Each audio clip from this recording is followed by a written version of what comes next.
Good morning, students. How are you? I hope everyone is fine and preparing well for the NEET examination.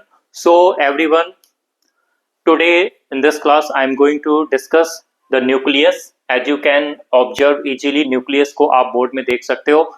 इस side मैंने आपको nucleus का diagram बनाया है. Nucleus NEET paper के लिए क्लास 11 का एक इंपॉर्टेंट चैप्टर है जहां से क्वेश्चंस को अलग अलग टाइप से फॉर्म किया जाता है. कुछ क्वेश्चंस ऐसे हो जाते हैं जो वन लाइनर क्वेश्चन है जिनके आंसर वन लाइन में दिए जा सकते हैं. Some questions are statement based and some are assertion and reason based question. Okay, तो क्वेश्चन को कैसे भी पूछा जाए, जब आप इसके कॉन्सेप्ट को अच्छे से समझ लेते हैं, एनसीईआरटी को जब आप लाइन बाय लाइन अच्छे से एक्सप्लेनेशन को समझ लेते हैं, definitely you are able to answer any kind of question asked from the nucleus topic. Okay, so let us not waste the time and start the nucleus. तो बेटा ये जो न्यूक्लियस हो जाता है, न्यूक्लियस ऑल सेल्स में nucleus present नहीं होते हैं. Okay, as we already know that cells are classified into two types. cells को दो टाइप से क्लासिफाई किया गया है.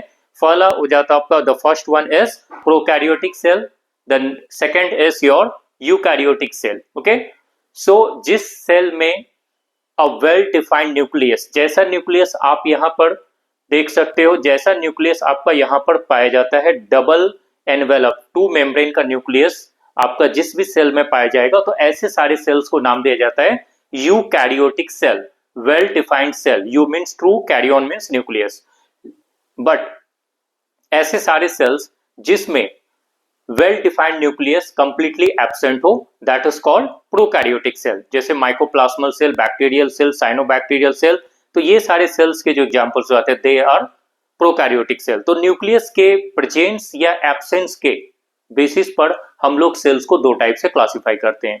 तो अब सीधी सी बात है, न्यूक्लियस आपकी किस में प्रेजेंट होगी? Yes, it will present only in a eukaryotic cell. ये आपकी कहां पाई जाती है? Yes, nucleus are present in eukaryotic cells. तो इसको यहां मैं लिख देता हूं, प्रेजेंट इन यूकैरियोटिक सेल्स. दूसरा ये भी सवाल आ जाता है आपका, यूकैरियोटिक सेल्स में होने का एक और रीजन है इसका, वो कौन सा रीजन है? क्योंकि आप देखोगे ये टू एनवेलप स्ट्रक्चर है. कोई भी मेम्ब्रेन बाउंड सेल ऑर्गेनल कभी भी किसी भी प्रोकैरियोटिक सेल में प्रेजेंट नहीं होती है.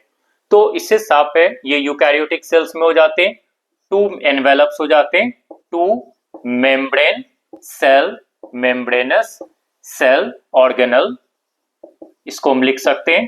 Clear? Outer membrane and inner membrane. तो जैसा आप यहां डायग्राम में देख रहे हो, यहां पर दो मेम्ब्रेन है, outer membrane and inner membrane. Okay, तो ये आउटर मेम्ब्रेन की बात करें, this is the outer nuclear membrane. Yes, outer nuclear membrane and this is the inner nuclear membrane. ये आप यहां से क्लियर देख सकते हो, this is the inner membrane. Okay, इन दोनों मेम्ब्रेन के बीच स्पेस हो जाती है, that is called perinuclear space. क्या कह सकते हैं? Yes, perinuclear space. So this perinuclear space, इसकी आप देखो ये हो जाता है 10 to 50 नैनोमीटर. आप याद रखना 1 10 to the power -9 मीटर. तो आप इससे इसको कैलकुलेट कर सकते हो, 10 to 50 नैनोमीटर, जो एनसीईआरटी के डायग्राम में दिया हुआ है. एनसीईआरटी की बुक्स में आपको ये डाटा दिए गए, ये आपको याद होना चाहिए.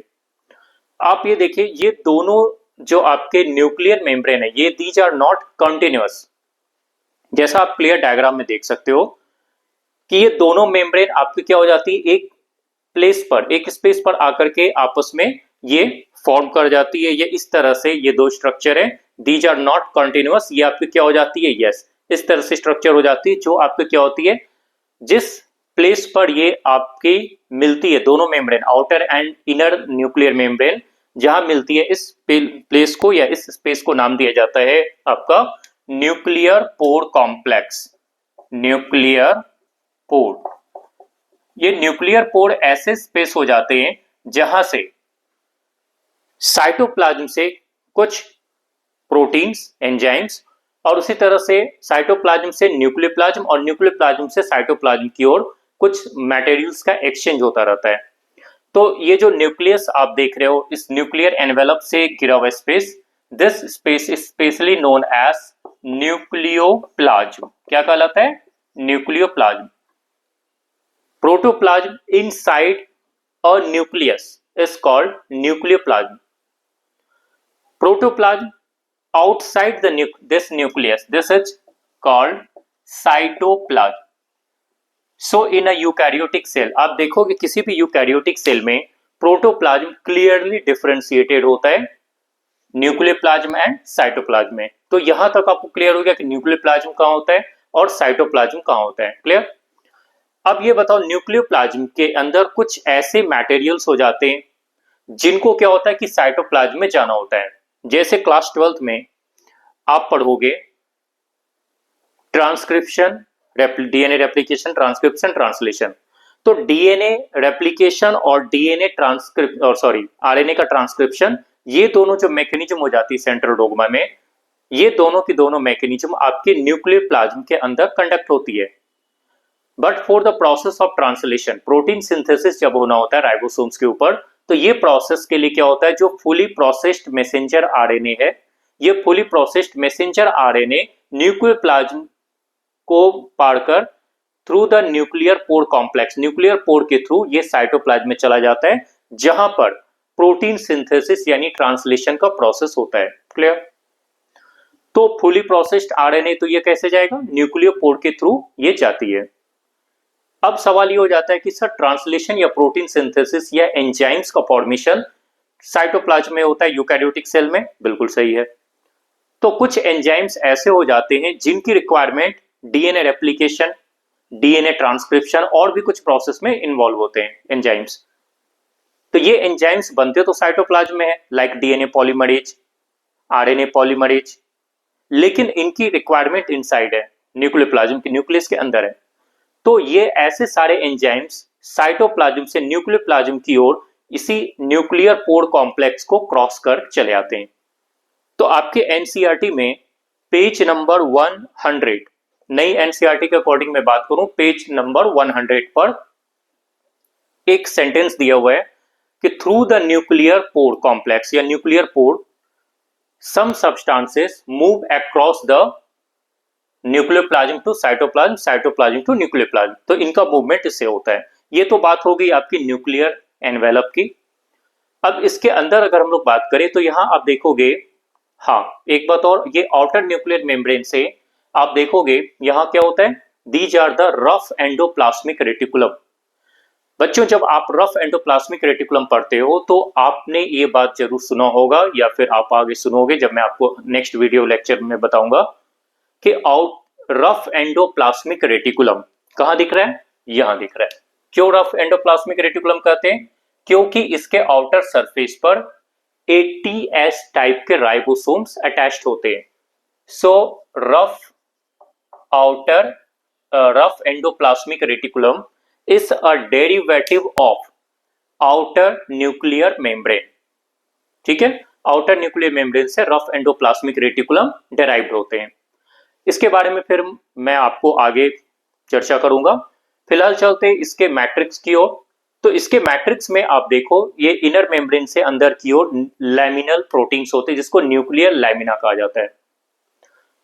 Inside the nucleus this matrix जो आपको न्यूक्लियोप्लाज्म हो जाती है, जब इसके केमिकल नेचर को स्टडी किया गया तो केमिकल नेचर को स्टडी करने के बाद ये बात पता चली कि जो न्यूक्लियोप्लाज्म हो जाता है, these are actually acidic in nature। कैसा होता है इसका नेचर?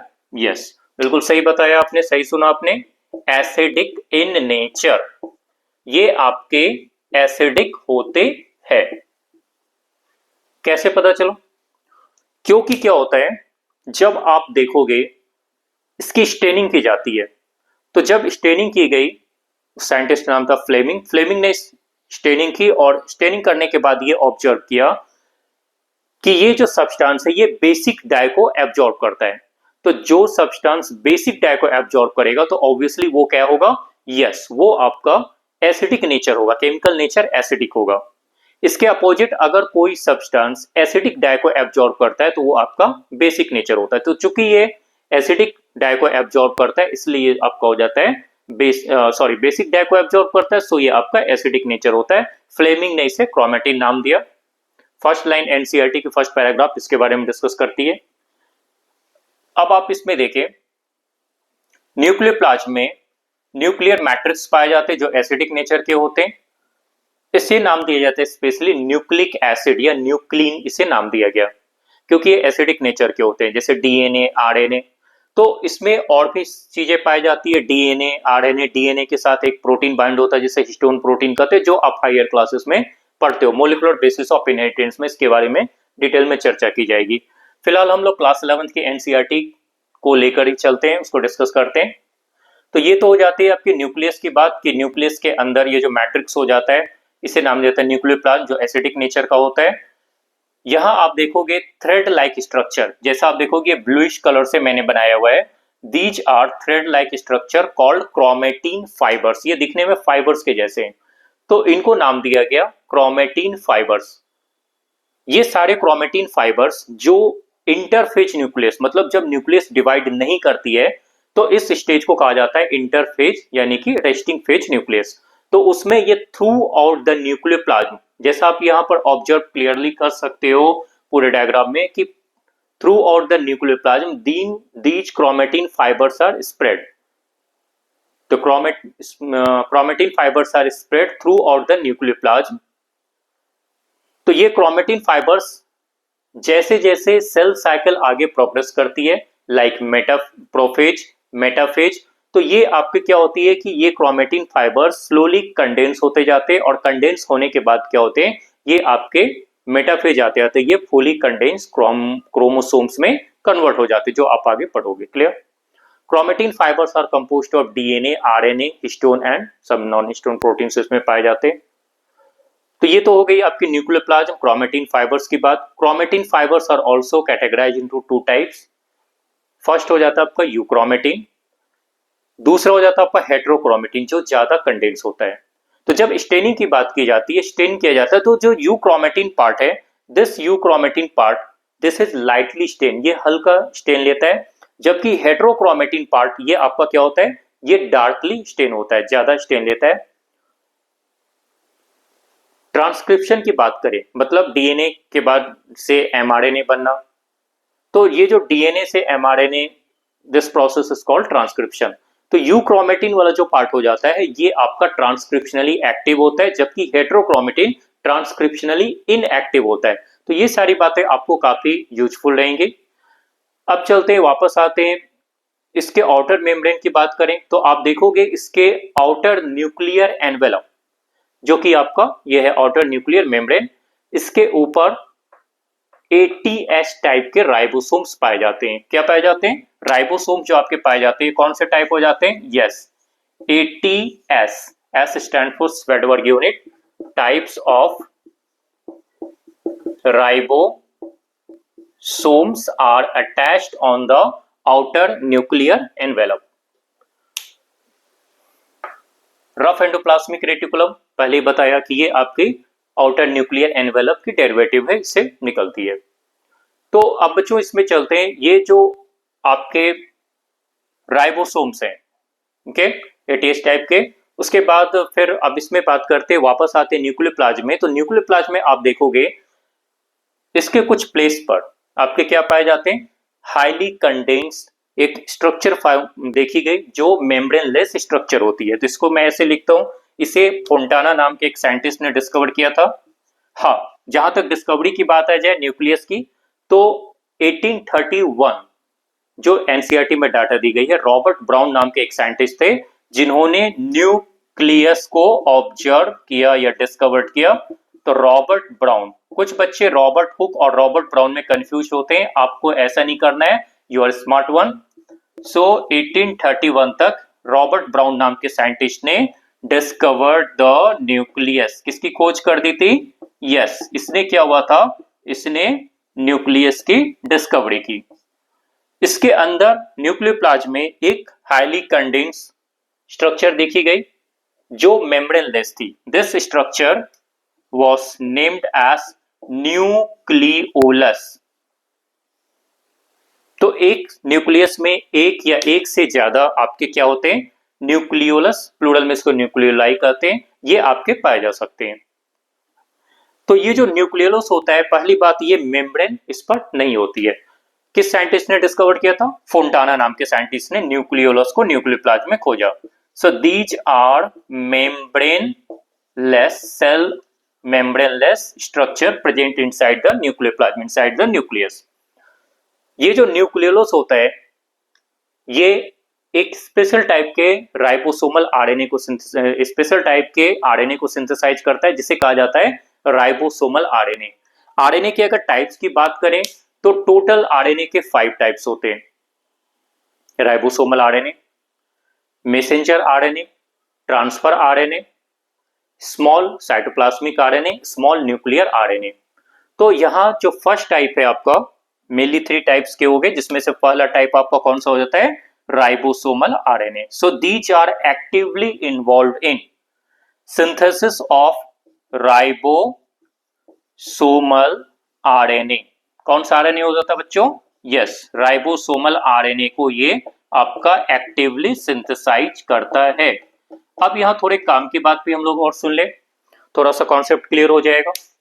जब मैंने आपको बताया कि दीज आर मेम्ब्रेनलेस, जब ये मेम्ब्रेनलेस होता है, इस पर कोई मेम्ब्रेन नहीं पाई जाती है, एक क्वेश्चन तो आपको यहां पूछा जाता है, which of the following cell organelle do not have membrane? तो पहला आंसर आपका हो जाना चाहिए न्यूक्लियोलस, जैसे राइबोसोम हो जाते हैं। ओके, तो वैसे ही आगे भी मैं आपको डिस्कस करूंगा, लेकिन न्यूक्लियोलस को आप याद रखिए, these are also membraneless cell organelles. तो न्यूक्लियोलस जो भी एक्टिव आरएनए, राइबोसोमल आरएनए की सिंथेसिस करेगा, तो ये इसके कंटेंट डायरेक्टली डिस्चार्ज होते हैं आपके न्यूक्लियोलस में। ये बात भी आपकी एनसीईआरटी कहती है। तो अब यहां पर आपको समझना है राइबोसोम्स का कॉन्सेप्ट इससे कैसे रिलेटेड है। देखिए, जब राइबोसोम के केमिकल कंपोजिशन की बात की जाए, मतलब आप ये देखें कि जो राइबोसोम्स हो जाते हैं वो केमिकली किसके बने होते हैं? So ribosomes are chemically composed of ribosomal RNA and protein. किसके बने होते हैं? Yes, very good, ribosomal RNA एवं प्रोटीन के बने होते हैं।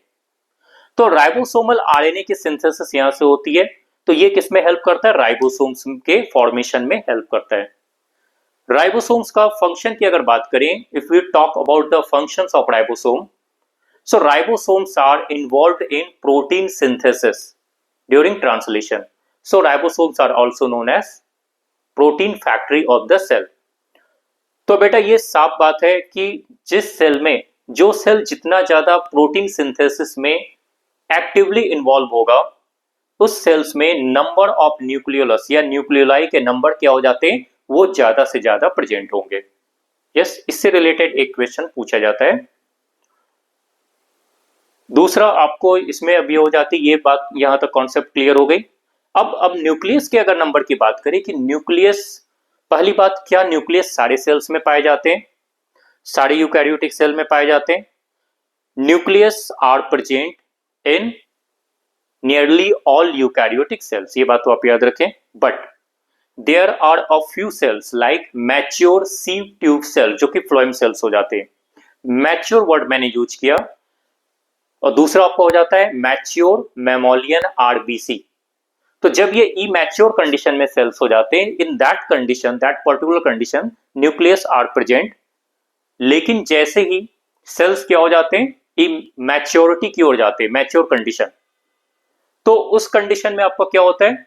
In that condition you will observe that nucleus are absent. Nucleus वहां क्या हो जाता है? न्यूक्लियस उस कंडीशन में एब्सेंट हो जाता है। So mature sieve tube cells and mature mammalian RBC do not have nucleus. Clear? ये बात आप याद रखेंगे, एनसीईआरटी में भी दिया हुआ है। न्यूक्लियस के नंबर की अगर बात करें, तो न्यूक्लियस के नंबर को जब आप देखते हो, तो न्यूक्लियस के नंबर क्या हो जाते हैं? यस, एक सेल में जनरली एक न्यूक्लियस होता है, one cell generally has one nucleus. But a few condition like paramecium caudatum, वहां पर एक सेल में 2 न्यूक्लियस होते हैं। कुछ कंडीशन ऐसी होती है जिसे सिनोसिटिक कंडीशन कहा जाता है, as in lower fungi and plant cells. कुछ प्लांट्स में ऐसे होते हैं, जैसे कोकोनट के एंडोस्पर्म में वहां पे मल्टी न्यूक्लिएट कंडीशन पाई जाती है। ये क्यों पाई जाती है इसको मैं आपको सेल डिवीजन चैप्टर में डिस्कस करूंगा। तो ऐसी कंडीशन में जो न्यूक्लियस हो जाती है, एक सेल में एक से ज्यादा, दो से ज्यादा न्यूक्लियस पाई जाती है, so called multi nucleate condition. तो इतनी सारी बातें आपको एनसीईआरटी को कवर करने के लिए इंपॉर्टेंट है। आई होप आज की क्लास में आपको न्यूक्लियस से रिलेटेड कॉन्सेप्ट समझ में आए होंगे। सो क्वेश्चंस कैसे पूछे जाते हैं ये भी मैंने आपको डिस्कस किया। So thank you for watching my video and I humbly request everyone to please like, share and subscribe as much as possible, and please give me some positive comment that what should I improve in my video. Okay, thank you to all of you. Have a good day.